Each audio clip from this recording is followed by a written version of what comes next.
ನಮಸ್ಕಾರ, ವಿವಿಸಿ ನ್ಯೂಸ್ಗೆ ಸ್ವಾಗತ. ನಾನು ತುಳಸಿ ಹರೀಶ್. ಇದು ಈ ಕ್ಷಣದ ಹೆಡ್ಲೈನ್ಸ್. ಅಶ್ಲೀಲ ವಿಡಿಯೋ ಬಹಿರಂಗ ವಿಚಾರ. ಹಾಸನ ಸಂಸದ ಪ್ರಜ್ವಲ್ ರೇವಣ್ಣ ಜೆಡಿಎಸ್ನಿಂದ ಅಮಾನತು. ಜೆಡಿಎಸ್ ರಾಜ್ಯಾಧ್ಯಕ್ಷ ಎಚ್.ಡಿ. ಕುಮಾರಸ್ವಾಮಿ ಘೋಷಣೆ. ಡಿಕೆ ಶಿವಕುಮಾರ್ ಪೊಲೀಸ್ ಅಧಿಕಾರಿಗೆ ಹಾಗೂ ಸಂತ್ರಸ್ತೆಗೆ ಒತ್ತಡವೇರಿ ಆಮಿಷ ಒಡ್ಡಿದ್ದಾರೆ. ದುರುದ್ದೇಶದಿಂದ ಎಚ್.ಡಿ. ರೇವಣ್ಣ ಅವರನ್ನ A1 ಆರೋಪಿಯಾಗಿ ಮಾಡಿದ್ದಾರೆ. ಜೆಡಿಎಸ್ ಜಿಲ್ಲಾ ಘಟಕದ ಅಧ್ಯಕ್ಷ ಕೆಎಸ್ ಲಿಂಗೇಶ್ ಗಂಭೀರ ಆರೋಪ. ಸರ್ಕಾರದ ಶಕ್ತಿ ಯೋಜನೆ ದುರ್ಬಳಕೆ. ಪುರುಷರಿಗೆ ಉಚಿತ ಟಿಕೆಟ್ ನೀಡಿ ಹಣ ಪೀಕುತ್ತಿದ್ದ ನಿರ್ವಾಹಕ. ಬೆಂಗಳೂರಿನಿಂದ ಹಾಸನಕ್ಕೆ ಬರುತ್ತಿದ್ದ ಬಸ್ನಲ್ಲಿ ಘಟನೆ. ಅಶ್ಲೀಲ ವಿಡಿಯೋ ಬಹಿರಂಗ ವಿಚಾರವಾಗಿ ಹಾಸನ ಸಂಸದ ಪ್ರಜ್ವಲ್ ರೇವಣ್ಣರನ್ನ ಪಕ್ಷದಿಂದ ಅಮಾನತುಗೊಳಿಸಿ ಜೆಡಿಎಸ್ ಮಂಗಳವಾರ ಆದೇಶ ಹೊರಡಿಸಿದೆ. ಪಕ್ಷದ ಕೋರ್ ಕಮಿಟಿ ಸಭೆಯ ನಂತರ ಜೆಡಿಎಸ್ ರಾಜ್ಯಾಧ್ಯಕ್ಷ ಎಚ್.ಡಿ. ಕುಮಾರಸ್ವಾಮಿ ಅಮಾನತು ನಿರ್ಧಾರ ಪ್ರಕಟಿಸಿದ್ದು ರಾಷ್ಟ್ರೀಯ ಅಧ್ಯಕ್ಷರಿಗೆ ಶಿಫಾರಸು ಮಾಡಲಾಗಿದೆ ಎಂದು ಹೇಳಿದ್ದಾರೆ. ಇದಾದ ಕೆಲವೇ ಕ್ಷಣಗಳಲ್ಲಿ ಪ್ರಜ್ವಲ್ ಅಮಾನತು ಮಾಡಿ ಜೆಡಿಎಸ್ ಪ್ರಧಾನ ಕಾರ್ಯದರ್ಶಿ ಕೆಆರ್ ಶಿವಕುಮಾರ್ ಆದೇಶ ಹೊರಡಿಸಿದ್ದಾರೆ. ಹಾಸನ ಲೋಕಸಭಾ ಕ್ಷೇತ್ರದ ಸದಸ್ಯ ಪ್ರಜ್ವಲ್ ರೇವಣ್ಣನವರು ಮಹಿಳೆಯರ ಮೇಲೆ ದೌರ್ಜನ್ಯ ಎಸಗಿದ್ದಾರೆ ಎನ್ನಲಾದ ವಿಡಿಯೋಗಳು ಸಾಮಾಜಿಕ ಜಾಲತಾಣ ಮತ್ತು ಮಾಧ್ಯಮಗಳಲ್ಲಿ ವ್ಯಾಪಕವಾಗಿ ಹರಿದಾಡುತ್ತಿದ್ದು ಪಕ್ಷದ ಘನತೆ ಮತ್ತು ಗೌರವಗಳಿಗೆ ಹಾಗೂ ಮುಖಂಡತ್ವಕ್ಕೆ ಸಾಕಷ್ಟು ಧಕ್ಕೆ ಉಂಟಾಗಿರುತ್ತದೆ. ರಾಜ್ಯದಲ್ಲಿನ ಪ್ರಸ್ತುತ ಕಾಂಗ್ರೆಸ್ ಸರ್ಕಾರ ವಿಡಿಯೋಗಳ ಬಗ್ಗೆ ತನಿಖೆ ನಡೆಸಲು ಎಸ್ಐಟಿ ರಚಿಸಿದ್ದು ತನಿಖಾ ತಂಡವು ಕಾರ್ಯಗಳನ್ನು ಪ್ರಾರಂಭಿಸಿದೆ. ಈ ಜೆಡಿಎಸ್ ಪಕ್ಷದ ಸಂವಿಧಾನ ಮತ್ತು ನಿಯಮಾವಳಿಗಳ ಅಡಿಯಲ್ಲಿ ಹಾಸನ ಲೋಕಸಭಾ ಕ್ಷೇತ್ರದ ಸದಸ್ಯರಾದ ಪ್ರಜ್ವಲ್ ರೇವಣ್ಣರವರನ್ನ ತಕ್ಷಣದಿಂದ ಜಾರಿಗೆ ಬರುವಂತೆ ಪಕ್ಷದಿಂದ ಅಮಾನತುಗೊಳಿಸಲಾಗಿದೆ. ರಾಷ್ಟ್ರೀಯ ಅಧ್ಯಕ್ಷರ ಅನುಮೋದನೆಯಂತೆ ಈ ಕ್ರಮ ಕೈಗೊಳ್ಳಲಾಗಿದೆ ಎಂದು ಆದೇಶದಲ್ಲಿ ತಿಳಿಸಲಾಗಿದೆ. ಅಶ್ಲೀಲ ವಿಡಿಯೋ ಸಂಬಂಧ ಈಗಾಗಲೇ ರಾಜ್ಯ ಸರ್ಕಾರ ಎಸ್ಐಟಿ ರಚನೆ ಮಾಡಿದ್ದು ತನಿಖೆ ಪ್ರಗತಿಯಲ್ಲಿದೆ. ಈ ಮಧ್ಯೆ ಪ್ರಕರಣದ ವರದಿಯನ್ನ 3 ದಿನಗಳಲ್ಲಿ ಆಯೋಗಕ್ಕೆ ಸಲ್ಲಿಸುವಂತೆ ಕರ್ನಾಟಕ ಡಿಜಿ ಐಜಿಪಿಗೆ ರಾಷ್ಟ್ರೀಯ ಮಹಿಳಾ ಆಯೋಗ ನೋಟಿಸ್ ನೀಡಿದೆ. ಇಷ್ಟೇ ಅಲ್ಲದೆ ಪ್ರಕರಣದ ಬಗ್ಗೆ ಕ್ರಿಮಿನಲ್ ತನಿಖೆಗೆ ಸೈಬರ್ ಕ್ರೈಂ ವಿಭಾಗಕ್ಕೆ ರಾಜ್ಯ ಮಹಿಳಾ ಆಯೋಗ ಪತ್ರ ಬರೆದಿದೆ. ವಿಡಿಯೋಗಳು ವೈರಲ್ ಆಗದಂತೆ ತಡೆಯಲು ಕ್ರಮ ಕೈಗೊಳ್ಳಬೇಕು, ಮಹಿಳೆಯರ ರಕ್ಷಣೆ ವಿಚಾರವಾಗಿ ಕ್ರಮ ಕೈಗೊಳ್ಳಬೇಕು ಎಂದು ಆಯೋಗ ಹೇಳಿದೆ. ಸಂಸದ ಪ್ರಜ್ವಲ್ ರೇವಣ್ಣ ಅವರಿಗೆ ಸೇರಿದ್ದು ಎನ್ನಲಾದ ಅಶ್ಲೀಲ ವಿಡಿಯೋ ಮತ್ತು ಫೋಟೋಗಳನ್ನು ನಾನು ಯಾರಿಗೂ ನೀಡಿಲ್ಲ, ಬದಲಾಗಿ ಬಿಜೆಪಿ ಮುಖಂಡ ದೇವರಾಜೇಗೌಡ ಅವರಿಗೆ ಮಾತ್ರ ಕೊಟ್ಟಿದ್ದೇನೆ ಎಂದು ಪ್ರಜ್ವಲ್ ಅವರಿಗೆ ಹಿಂದೆ ಕಾರು ಚಾಲಕ ಆಗಿದ್ದ ಕಾರ್ತಿಕ್ ಸ್ಪಷ್ಟನೆ ನೀಡಿದ್ದಾರೆ. ಈ ಪ್ರಕರಣಕ್ಕೆ ಸಂಬಂಧಪಟ್ಟಂತೆ ಅಜ್ಞಾತ ಸ್ಥಳದಿಂದ ವಿಡಿಯೋ ಮಾಡಿ ಮಾಧ್ಯಮಗಳಿಗೆ ಬಿಡುಗಡೆ ಮಾಡಿರುವ ಕಾರ್ತಿಕ್ ಯಾವುದೇ ಕಾರಣಕ್ಕೂ ನಾನು ಕಾಂಗ್ರೆಸ್ನ ಯಾರೊಬ್ಬರಿಗೂ ಕೊಟ್ಟಿಲ್ಲ ಎಂದು ಸ್ಪಷ್ಟಪಡಿಸಿದ್ದಾರೆ. ನಾನು ಕಾಂಗ್ರೆಸ್ನವರಿಗೆ ಕೊಡುವುದಾಗಿದ್ದರೆ ದೇವರಾಜೇಗೌಡರ ಬಳಿ ಏಕೆ ಹೋಗುತ್ತಿದ್ದೆ ಎಂದಿರುವ ಅವರು, ದೇವರಾಜೇಗೌಡರಿಗೆ ಬಿಟ್ಟರೆ ವಿಡಿಯೋದ ಒಂದು ತುಣುಕನ್ನ ಯಾರಿಗೂ ಕೊಟ್ಟಿಲ್ಲ. ವಿನಾಕಾರಣ ಕಾಂಗ್ರೆಸ್ನವರ ಹೆಸರನ್ನ ಬೆರೆಸಬೇಡಿ ಎಂದು ಕಾರ್ತಿಕ್ ವಿಡಿಯೋದಲ್ಲಿ ಮನವಿ ಮಾಡಿದ್ದಾರೆ. 15 ವರ್ಷದಿಂದ ಪ್ರಜ್ವಲ್ ಹಾಗೂ ಅವರ ಕುಟುಂಬದ ಕಾರು ಚಾಲಕನಾಗಿ ನಾನು ಕೆಲಸ ಮಾಡುತ್ತಿದ್ದೆ. ಆ ಸಂದರ್ಭದಲ್ಲಿ ನನ್ನ ಜಮೀನನ್ನ ಅವರು ಬಲವಂತವಾಗಿ ಬರೆಸಿಕೊಂಡು ನನ್ನ ಹಾಗೂ ನನ್ನ ಪತ್ನಿ ಮೇಲೆ ಹಲ್ಲೆ ಮಾಡಿ ಹಿಂಸೆ ಕೊಟ್ಟರು. ಹಾಗಾಗಿ ನಾನು 1 ವರ್ಷದಿಂದೀಚೆಗೆ ಕೆಲಸ ಬಿಟ್ಟು ಅವರ ಮನೆಯಿಂದ ಹೊರಬಂದೆ. ಆ ಸಂದರ್ಭದಲ್ಲಿ ನನಗೆ ಯಾರೂ ನ್ಯಾಯ ಕೊಡಿಸಲಿಲ್ಲ. ಹಾಗಾಗಿ ಬಿಜೆಪಿ ಮುಖಂಡ ದೇವರಾಜೇಗೌಡರ ಬಳಿ ಹೋಗಿ ತನಗಾದ ಅನ್ಯಾಯ ವಿವರಿಸಿದೆ ಎಂದಿದ್ದಾರೆ. ಅದೇ ಸಂದರ್ಭದಲ್ಲಿ ದೇವರಾಜೇಗೌಡ ಅವರು ಪ್ರಜ್ವಲ್ ಕುಟುಂಬದ ವಿರುದ್ಧ ಕಾನೂನು ಹೋರಾಟ ಮಾಡುತ್ತಿದ್ದರು. ನಿನ್ನ ಬಳಿ ಇರುವ ವಿಡಿಯೋ ಮತ್ತು ಫೋಟೋಗಳನ್ನು ನನಗೆ ಕೊಡು, ನಾನು ಯಾರಿಗೂ ತೋರಿಸುವುದಿಲ್ಲ ಎಂದು ಅವರು ಭರವಸೆ ನೀಡಿದ್ದರಿಂದ ಅವರ ಮಾತನ್ನ ನಂಬಿ ನನ್ನ ಬಳಿ ಇದ್ದ ವಿಡಿಯೋದ ಒಂದು ಕಾಪಿಯನ್ನ ಅವರಿಗೆ ಕೊಟ್ಟೆ ಎಂದು ತಿಳಿಸಿದ್ದಾರೆ. ಆದರೆ ಅವರು ಅದನ್ನ ಸ್ವಾರ್ಥಕ್ಕಾಗಿ ಬಳಸಿಕೊಂಡಿದ್ದಾರೋ ಏನೋ ಗೊತ್ತಿಲ್ಲ. ಹಾಗೆಯೇ ಯಾರು ಪೆನ್ ಡ್ರೈವ್ ಹಂಚಿದ್ದಾರೆ ಎಂಬುದು ನನಗೆ ಗೊತ್ತಿಲ್ಲ. ವಿನಾಕಾರಣ ನನ್ನ ಮೇಲೆ ಇಲ್ಲಸಲ್ಲದ ಆರೋಪ ಮಾಡುತ್ತಿದ್ದಾರೆ. ನಾನು ಎಲ್ಲಾ ವಿಚಾರವನ್ನ ಎಸ್ಐಟಿ ಮುಂದೆ ನಾಳೆ ಎಳೆಯಾಗಿ ಹೇಳುತ್ತೇನೆ ಎಂದು ಸುಮಾರು 6 ನಿಮಿಷಗಳು ಹೆಚ್ಚಿರುವ ವಿಡಿಯೋ ತುಣುಕಿನಲ್ಲಿ ತಿಳಿಸಿದ್ದಾರೆ. ಎಲ್ರಿಗೂ ನಮಸ್ಕಾರ.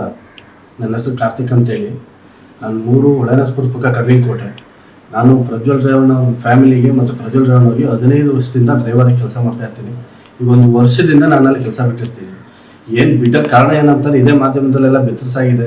ನನ್ನ ಮೇಲೆ ಆಗಿರ್ತಕ್ಕಂಥ ಜಮೀನನ್ನ ಬರ್ಸ್ಕೊಂಡು ಅವರು ನನ್ನ ಹೆಂಡತಿಗೆಲ್ಲ ಹೊಡೆದು ಹಿಂಸೆ ಕೊಟ್ಟು ನನಗೂ ಮಾನಸಿಕವಾಗಿ ಹಲ್ಲೆ ಮಾಡಿ ನಮ್ಮ ಜಮೀನನ್ನ ಬರ್ಸ್ಕೊಂಡಿರ್ತಾರೆ. ಹಂಗಾಗಿ ನಾನು ಅವ್ರ ಮನೆಯಿಂದ ಹೊರಗಡೆ ಬರ್ತೀನಿ. ಹೊರಗಡೆ ಬಂದ ಮೇಲೆ ನಾನು ಕೇಸ್ ಹಾಕ್ಲಿಕ್ಕೆ ಅಂತೇಳಿ ಹೋರಾಟ ಮಾಡ್ತಾ ಇರ್ತೀನಿ. ಹಂಗಾಗಿ ನನಗೆ ದೇವರಾಜೇಗೌಡರು ಇವ್ರ ವಿರುದ್ಧ ಹೋರಾಟ ಮಾಡ್ತಾ ಇರ್ತಾರೆ. ಬಿಜೆಪಿ ಮುಖಂಡರಾದಂಥ ದೇವರಾಜೇಗೌಡರು ಒಳನಸ್ಪುರದಲ್ಲಿ ಬಿಜೆಪಿ ಕ್ಯಾಂಡಿಡೇಟ್ ಆಗಿ ನಿಂತ್ಕೊಂಡಿರ್ತಾರೆ. ಹಂಗಾಗಿ ಇವ್ರ ಫ್ಯಾಮಿಲಿ ವಿರುದ್ಧ ಹೋರಾಟ ಮಾಡ್ತಾ ಇರ್ತಾರೆ. ನನಗೆ ಬೇರೆ ಯಾರಿಂದಲೂ ನ್ಯಾಯ ಸಿಗಲ್ಲ ಅಂತ ತಿಳ್ಕೊಂಡು ನಾನು ಇವ್ರ ಹತ್ರ ಹೋಗ್ಬಿಟ್ಟು ನನ್ನ ಕಷ್ಟ ಎಲ್ಲ ಹೇಳ್ಕೊಂತೀನಿ. ಅದಕ್ಕೆ ಅವರಿದ್ದವರು, ನಿನಗೆ ಏನಾಗಿದೆ ನೋವು, ನೀನೇನು ಕಳ್ಕೊಂಡಿದ್ದೆ, ಪ್ರತಿಯೊಂದು ನಾನು ನಿನಗೆ ನ್ಯಾಯ ತೋರಿಸೋಂಥ ಕೆಲಸ ಮಾಡ್ಕೊಡ್ತೀನಿ ಅಂತೇಳಿ ನನಗೆ ಹೇಳಿರ್ತಾರೆ. ಅದು ನಂಬಿ ಅವ್ರ ಹತ್ರ ಹೋಗಿ ನಾನೆಲ್ಲ ಹೇಳ್ಕೊಂತೀನಿ. ಅದಾದಮೇಲೆ ಅವ್ರೇನು ಮಾಡ್ತಾರೆ, ನನಗೆ ಅವ್ರು ಯಾವುದೇ ಕೇಸ್ ತಗೊಳ್ಳಲ್ಲ, ನಾನು ಬೇರೆ ಲಾಯರ್ ಬಿಟ್ಬಿಟ್ಟು ನಾನು ಕೇಸ್ ಹಾಕ್ತೀನಿ.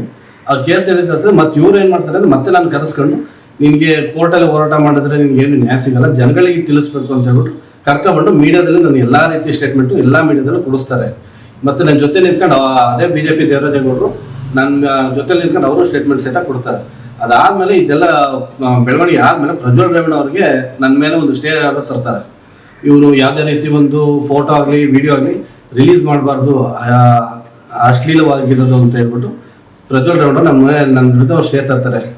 ತಂದಾದ್ಮೇಲೆ ನಾನೇನು ಮಾಡ್ತೀನಿ, ಜವರೇಗೌಡರು ನನಗೆ ಲಾಯರ್ ಆಗಿ ಪರಿಚಯ ಇರೋದ್ರಿಂದ ನಾನು ಅವ್ರ ಹತ್ರ ಹೋಗ್ಬಿಟ್ಟು ಸ್ಟೇ ಕಾಪಿನ ಅವ್ರಿಗೆ ಕೊಡ್ತೀನಿ. ನಾನು ನೋಡಿ ಅಣ್ಣ ಈ ಥರ ನನಗೆ ಸ್ಟೇ ತಂದಿದ್ದಾರೆ, ಏನಕ್ಕೆ ಅಂತ ಕರೆಕ್ಟಾಗಿ ಗೊತ್ತಿಲ್ಲ ನನಗೆ, ಏನಕ್ಕೆ ತಂದಿದ್ದಾರೆ ಅಂತೇಳಿ. ಅದಕ್ಕೆ ಅವ್ರಿದ್ರು ನಿನ್ನ ಹತ್ರ ಯಾವುದೋ ಫೋಟೋ ವಿಡಿಯೋ ಇದೆಯಂತೆ, ಅದಕ್ಕೋಸ್ಕರ ಅವರು ಸ್ಟೇ ತಂದಿದ್ದಾರೆ ಅಂತ ಹೇಳ್ತಾರೆ. ನನ್ನ ಹತ್ರ ಇದೆ ಅಂತ ಅವ್ರಿಗೆ ಯಾರು ಹೇಳ್ದವ್ರು ಅಂತೀನಿ.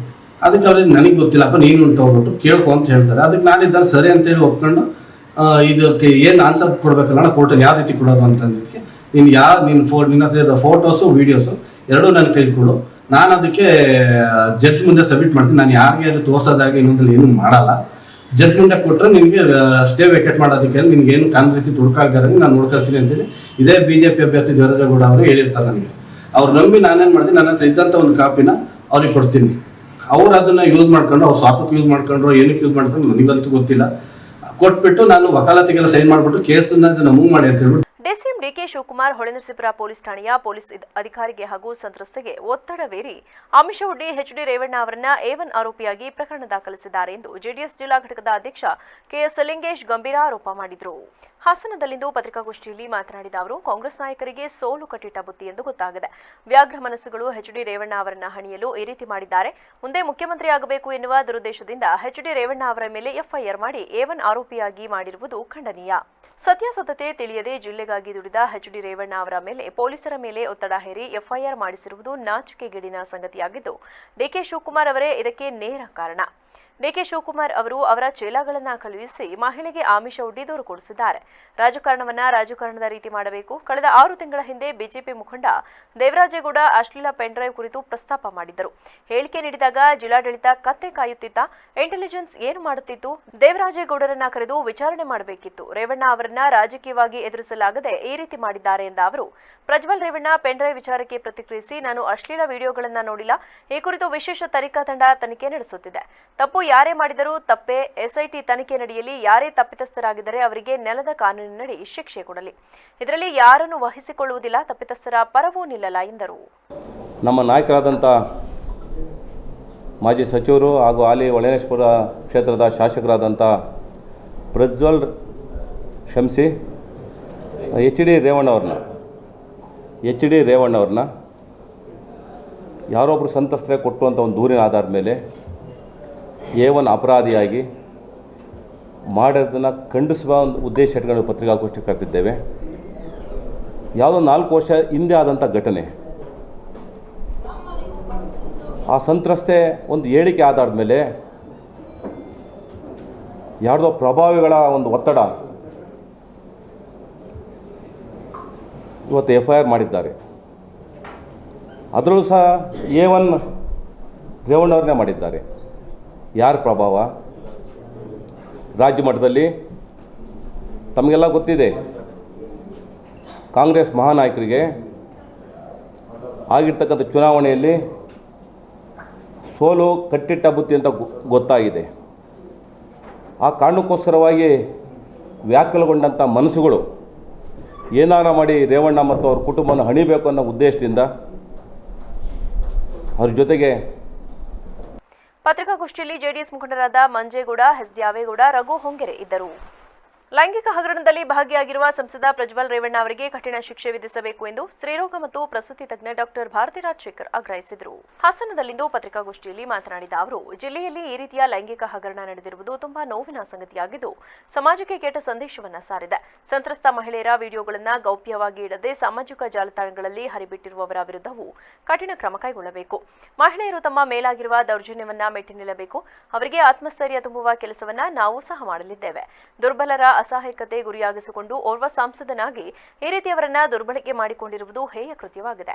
ರಾಜಕೀಯ ಪ್ರಭಾವವನ್ನು ಬಳಸಿಕೊಂಡು ಈ ರೀತಿ ಮಾಡುವಂತಹ ಪ್ರತಿಯೊಬ್ಬರಿಗೂ ಪಾಠವಾಗಿ ಎಸ್ಐಟಿ ತನಿಖೆ ನಡೆಸಿ ಶಿಕ್ಷೆ ವಿಧಿಸಬೇಕು ಎಂದು ಮನವಿ ಮಾಡಿದರು. ಸಂಸದ ಪ್ರಜ್ವಲ್ ರೇವಣ್ಣ ಮತ್ತೆ ಅವರ ಒಂದು ಲೈಂಗಿಕ ಹಗರಣದ ಬಗ್ಗೆ ದೇಶದಾದ್ಯಂತ ಏನು ವಿದೇಶದಲ್ಲೂ ಸಹ ಇವತ್ತು ಅದು ಮನೆ ಮಾತಾಗಿದೆ. ಅದರಲ್ಲಿ ನಮ್ಮ ಸಾವಿರಾರು ಮಕ್ಕಳು ಹೆಣ್ಣುಮಕ್ಕಳು ಆ ದೌರ್ಜನ್ಯಕ್ಕೆ ಮತ್ತು ಬಲಾತ್ಕಾರಕ್ಕೋ ದೌರ್ಜನ್ಯಕ್ಕೋ ಏನೋ ಒಂದು ಸಂಕಷ್ಟದ ಸ್ಥಿತಿನಲ್ಲೋ ಆ ಲೈಂಗಿಕ ಒಂದು ಹಗರಣದಲ್ಲಿ ಅವ್ರನ್ನ ದುರ್ಬಳಕೆ ಆಗಿದೆ. ಮತ್ತು ಅದು ದುರ್ಬಳಕೆ ಆಗಿದೆಯೋ ಅಥವಾ ಅವರು ಪರ್ಸ್ನಲ್ಲಾಗಿ ಹೋಗಿದ್ರೋ ಅದು ಬೇರೆ ವಿಷಯ. ಬಟ್ ಅದನ್ನು ಜಾಲತಾಣಗಳಲ್ಲಿ ಅವರ ಐಡೆಂಟಿಟಿಯನ್ನು ಮರೆಮಾಚದೆ ಅವರನ್ನು ಎಲ್ಲ ಕಡೆ ಈ ಪೆನ್ಡ್ರೈವ್ಗಳಲ್ಲಿ ಅವರ ಒಂದು ಐಡೆಂಟಿಟಿಯನ್ನು ಎಲ್ಲರಿಗೂ ಗೊತ್ತಾಗಿ ಮಾಡಿದ್ದಾರೆ. ಸೊ ಇದರಲ್ಲಿ ನಾವೆಲ್ಲ ಸಂಘ ಸಂಸ್ಥೆಗಳು ಸೇರಿ ಏನು ಈ ಸಂಸದ ಪ್ರಜ್ವಲ್ ರೇವಣ್ಣ ಅವರಿಗೆ ಸೂಕ್ತ ಕ್ರಮವನ್ನು ತೆಗೆದು ಅವರಿಗೆ ಕಠಿಣ ಶಿಕ್ಷೆ ಆಗಬೇಕು.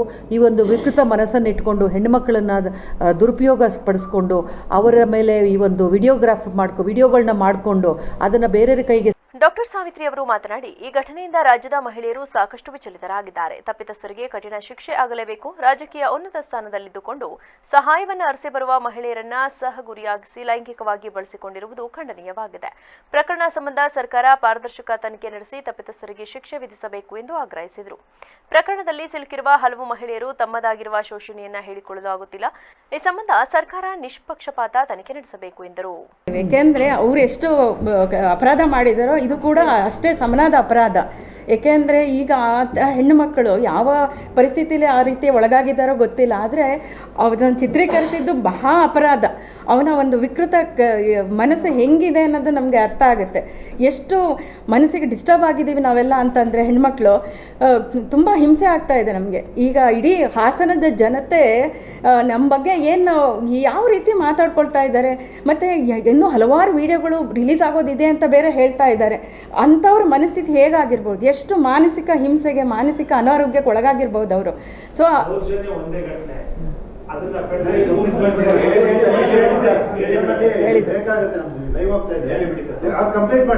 ಖಂಡಿತ ಅದನ್ನ ಪೆನ್ ಡ್ರೈವಲ್ಲಿ ಅಂದರೆ ಇದು ರಾಜಕೀಯ ದುರುದ್ದೇಶದಿಂದ ಅವ್ರು ಮಾಡಿರಬಹುದು. ಬಟ್ ಅದು ಕೂಡ ಶಿಕ್ಷಾರ್ಹ ಅಪರಾಧ. ಅವರಿಗೂ ಕೂಡ ಇಷ್ಟೇ ಕಠಿಣವಾದ ಶಿಕ್ಷೆ ಆಗಲೇಬೇಕಾಗಿದೆ. ಏಕೆಂದರೆ ಈ ಪತ್ರಿಕಾಗೋಷ್ಠಿಯಲ್ಲಿ ಡಾಕ್ಟರ್ ರಂಗಲಕ್ಷ್ಮಿ, ಕೆಟಿ ಜಯಶ್ರೀ, ವಾಣಿ ನಾಗೇಶ್ ಇದ್ದರು. ಕಾಂಗ್ರೆಸ್ ಸರ್ಕಾರ ಮಹಿಳೆಯರಿಗಾಗಿ ನೀಡಿದಂತಹ ಶಕ್ತಿ ಯೋಜನೆ ಕೆಲ ಕರ್ನಾಟಕ ರಸ್ತೆ ಸಾರಿಗೆಯ ನಿರ್ವಾಹಕರು ದುರುಪಯೋಗಪಡಿಸಿಕೊಳ್ಳುತ್ತಿದ್ದು ಅಂತಹದ್ದೇ ಘಟನೆ ಹಾಸನದಲ್ಲೂ ವರದಿಯಾಗಿದೆ. ಹೌದು, ಕರ್ನಾಟಕ ರಾಜ್ಯ ಸರ್ಕಾರ ಚುನಾವಣಾ ಪೂರ್ವ ನೀಡಿದ್ದ ಗ್ಯಾರಂಟಿಗಳನ್ನು ಯಶಸ್ವಿಯಾಗಿ ಅನುಷ್ಠಾನಗೊಳಿಸಿದ್ದು ಮಹಿಳೆಯರಿಗೆ ಕೆಎಸ್ಆರ್ಟಿಸಿ ಬಸ್ಗಳಲ್ಲಿ ಉಚಿತವಾಗಿ ಪ್ರಯಾಣಿಸಲು ಶಕ್ತಿ ಯೋಜನೆ ಜಾರಿಗೆ ತಂದಿದೆ. ಆದರೆ ಕೆಲ ಕರ್ನಾಟಕ ರಸ್ತೆ ಸಾರಿಗೆ ನಿಗಮದ ನಿರ್ವಾಹಕರು ಇದನ್ನು ದುರುಪಯೋಗ ಪಡಿಸಿಕೊಂಡು ವಾಮ ಮಾರ್ಗದಲ್ಲಿ ಹಣವೀಕುವ ದುರುದ್ದೇಶದಿಂದ ಮಹಿಳೆಯರಿಗೆ ನೀಡಬೇಕಾದ ಉಚಿತ ಟಿಕೆಟ್ ಅನ್ನು ಕೆಲ ಪುರುಷರಿಗೆ ನೀಡಿ ಅವರಿಂದ ಹಣ ಪಡೆದು ಜೇಬಿಗಿಳಿಸಿಕೊಳ್ಳುತ್ತಿರುವುದು ಬೆಳಕಿಗೆ ಬಂದಿದೆ. ಚಿಕ್ಕಮಗಳೂರು ಜಿಲ್ಲೆಯ ಮೂಡಿಗೆರೆ ಘಟಕದ KA80 F0914 ಬಸ್ಸಿನ ನಿರ್ವಾಹಕನೊಬ್ಬ ಬೆಂಗಳೂರಿನಿಂದ ಚನ್ನರಾಯಪಟ್ಟಣಕ್ಕೆ ಆಗಮಿಸಿದ್ದ ಪುರುಷರೊಬ್ಬರಿಗೆ 500 ರೂಪಾಯಿ ಹಣ ಪಡೆದು ಶಕ್ತಿ ಯೋಜನೆಯ ಉಚಿತ ಟಿಕೆಟ್ ನೀಡಿದ್ದು ಟಿಕೆಟ್ ದರ 175 ರು ಇದ್ದು ಟಿಕೆಟಿನ ಹಿಂಬದಿಯಲ್ಲಿ 325 ಚಿಲ್ಲರೆ ಎಂದು ಬರೆದಿದ್ದಾನೆ. ಮಾರ್ಗ ಮಧ್ಯದಲ್ಲಿ ಕರ್ನಾಟಕ ರಸ್ತೆ ಸಾರಿಗೆ ನಿಗಮದ ತಪಾಸಣಾಧಿಕಾರಿಗಳು ಬೆಳ್ಳೂರು ಕ್ರಾಸ್ ಬಳಿ ಬಸ್ ತಪಾಸಣೆ ಮಾಡಿದಾಗ ಪುರುಷನಿಗೆ ಶಕ್ತಿ ಯೋಜನೆಯ ಟಿಕೆಟ್ ನೀಡಿರುವುದು ಬೆಳಕಿಗೆ ಬಂದಿದ್ದು ಈ ಯೋಜನೆ ದುರುಪಯೋಗವಾಗಿದೆ ಎಂಬ ಅಭಿಪ್ರಾಯವನ್ನು ಕೂಡ ವ್ಯಕ್ತಪಡಿಸಿದ್ದಾರೆ. ಸದ್ಯ ಬಸ್ಸಿನ ನಿರ್ವಾಹಕನ ಮೇಲೆ ದೂರು ದಾಖಲಾಗಿದೆ. ನೀವೇ ಕೊಟ್ಟಿದ್ದೀರ 2 ಸತಿ ಕೇಳಿದ್ರೆ ಏನು ಸರ್ ಇಟ್ಕೊಂಡಿದ್ದೀರ ಅಂದಿಕ್ಕೆ ಚೇಂಜ್ ಕೊಡ್ತೀನಿ ಇಸ್ಕೊಳ್ಳಿ ಅಲ್ಲಿ ಟಿಕೆಟ್ ಹಂಗೆ ಬರೋದು ಅಂತ ಅವನೇ ಕೊಟ್ಟಿದ್ದು ಕೂಡ ಅಲ್ಲ ನಾ ಇರೋ ವಿಚಾರ ನಾವೇನು ಕದ್ದು ಮುಚ್ಚಿ ಮಾಡಿಲ್ಲ.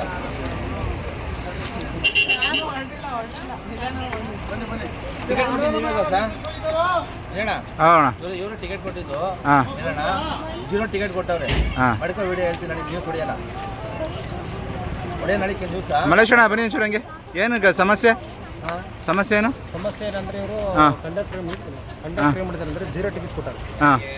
ಅಮೌಂಟ್ ಇಸ್ಕೊಂಡ್ಬಿಟ್ಟು 0 ಟಿಕೆಟ್ ಕೊಟ್ಟಾರೆ ಪುರುಷರಿಗೆ. ಅದನ್ನು ಸೀಸ್ ಮಾಡಿ ಟಿಕೆಟ್ ಚೇಂಜ್ ಕೊಡಿ ಚೇಂಜ್ ಕೊಡ್ರಿ.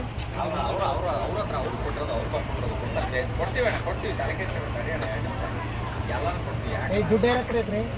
ಇವ್ರು ಪ್ಯಾಸೆಂಜರ್ ದುಡ್ಡು ಯಾರ ಹತ್ರ ಇದೆ? ಅಣ್ಣ ಇರೋಣ ಬೇಡ ಸುಮ್ಮನೆ ಇದು ಎರಡನೇದು ಇದು ಒಂದನೇ ಕೇಸಲ್ಲ ಈ ಎರಡನೇ ಕೇಸ್ ಆಮೇಲೆ ಹೇಳಿ ಮನುಷ್ಯಣ್ಣ ಹೇಳ್ತೀನಿ ಗೊತ್ತು ನನಗೆ ಮೊದಲು ಗೊತ್ತು. ಹೇಳಿ ಸರ್ ಅವ್ರು ಏನು ಮಾಡಿದ್ರು ಹೇಳಿ. ಬೆಂಗಳೂರಿಂದ ಚನ್ನಪಟ್ಟಣ ಬರ್ತಾ ಇದೆ, ಜಳಹಳ್ಳಿ ಕ್ರಾಸಲ್ಲಿ ಬಸ್ ಹತ್ತೆ 500 ರೂಪಾಯಿ ದುಡ್ಡು ಕೊಟ್ಟಿದ್ದೀನಿ, 0 ಟಿಕೆಟ್ ಕೊಟ್ಟಿದ್ದಾರೆ ಸರ್. 0 ಟಿಕೆಟ್ ಲೇಡೀಸ್ ಟಿಕೆಟ್ ನಿಮ್ಗೆ ಕೊಟ್ಟಿದ್ದಾರೆ? ಲೇಡೀಸ್ ಟಿಕೆಟ್ ಕೊಟ್ಟಾರೆ. ನಾನು ಇದೇನು ಸರ್ ಅಂದೆ, ಮಡಿಕಳಿ ಚೇಂಜ್ ಕೊಡ್ತೀವಿ, ಚೇಂಜ್ ಬರ್ದಿಲ್ವ ಹಿಂದಗಡೆ ಅಂದ್ರು ಸರ್. ಈ ಚಾಲಕರು ಬೇರೆ ಯಾರು ಕೊಟ್ಟರು? ಚಾಲಕರು ಇವರೇ ಇದ್ದಾರೆ ಸರ್. ಕಂಡಕ್ಟರ್ ಇವ್ರು ಟಿಕೆಟ್ ಯೂಸ್ ಮಾಡಿದ್ದು ಇವರಾ? ಇವರು ಟಿಕೆಟ್ ಯೂಸ್ ಮಾಡಿದ್ರು ಸರ್. ಲೇಡೀಸ್ ಟಿಕೆಟ್ ಏನು ಸರ್ ಕೊಡ್ತೀರಾ ನೀವು ಜೆಂಟ್ಸ್ಗಳಿಗೆ? ಅಲ್ಲ ಈ ಕಡೆ ಮಾತಾಡಿ. ಲೇಡೀಸ್ ಕಡೆ ಕೊಡ್ತೀರಾ ನೀವು ಇವ್ರಿಗೆ, ಜೆಂಟ್ಸ್ಗಳಿಗೆ ನೀವು? ಹಾಂ, ಯಾಕೆ ಸರ್ ಯೋಜನೆಗಳನ್ನ ದುರುಪಯೋಗ ಪಡಿಸ್ಕೊಂತೀರಾ ನೀವು? ಈ ಕಡೆ ತಿರುಗಿ ಮಾತಾಡಿ, ನಿಮ್ಮನ್ನ ಕೇಳ್ತಾ ಇರೋದು. ಯಾಕೆ ದುರುಪಯೋಗ ಪಡಿಸ್ಕೊಂತೀರಾ ನೀವು? ಹಾಂ,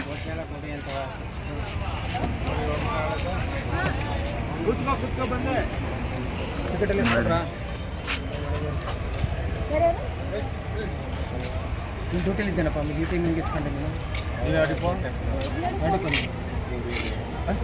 ಹುಡುಗಿರೇನೆ ಐಡೆಂಟಿ ಕಾರ್ಡ್